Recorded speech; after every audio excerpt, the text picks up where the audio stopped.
Eriyad EMS സ്മാരക വായനശാലയുടെയും വാർഡിന്റെയും ആഭിമുഖ്യത്തിൽ SSLC +2 വിജയികളെ അനുമോദിച്ചു. എറിയാട് EMS സ്മാരക വായനശാലയുടെയും വാർഡിന്റെയും ആഭിമുഖ്യത്തിൽ SSLC +2 വിജയികളെ അനുമോദിക്കുകയും വിവിധ തലങ്ങളിൽ പ്രതിഭ തെളിയിച്ചവരെ അനുമോദിക്കുകയും ചെയ്തു. ഇതോടൊപ്പം പഠനോപകരണ വിതരണവും നടന്നു. വിവിധ മേഖലകളിൽ മികവ് തെളിയിച്ച Nisma Nisar MBBS, Nimmi Babu LLB, Sona athlete, Sourav football, Nivedya Hindi സാഹിത്യം, ആവണി ഗണിതശാസ്ത്രം എന്നിവരെയും SSLC +2 ഫുൾ A+ ലഭിച്ച വിദ്യാർത്ഥികൾക്കും മൊമെന്റോ നൽകി അനുമോദിച്ചു. ചിത്രരചനാ മത്സരത്തിലെ വിജയികൾക്കും പരിസ്ഥിതി ചിത്രരചനാ മത്സരത്തിൽ പങ്കെടുത്ത മുഴുവൻ കുട്ടികൾക്കും ചടങ്ങിൽ പുരസ്കാരങ്ങൾ നൽകി. പഞ്ചായത്ത് പ്രസിഡന്റ് KP രാജൻ അനുമോദന യോഗം ഉദ്ഘാടനം ചെയ്തു.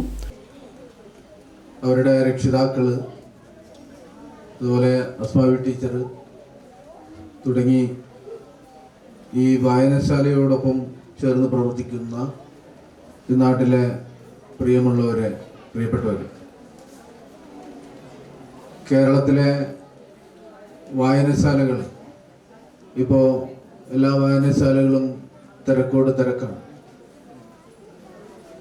ഈ രീതിയിൽ ഉന്നത വിജയം നേടിയിട്ടുള്ള SSLC +2 ഒക്കെ വിജയം നേടിയിട്ടുള്ള കുട്ടികളെയും മറ്റു മേഖലകളിൽ കഴിവ് തെളിയിച്ച പ്രതിഭകളെയും എല്ലാം ആദരിക്കുന്ന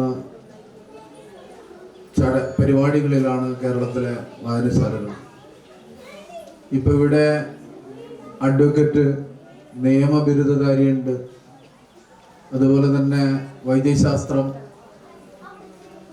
ആ രംഗത്ത് കഴിവ് തെളിയിച്ച കുട്ടിയുടെ മാതാവായ നമ്മുടെ അസ്മാവി ടീച്ചറുണ്ട്.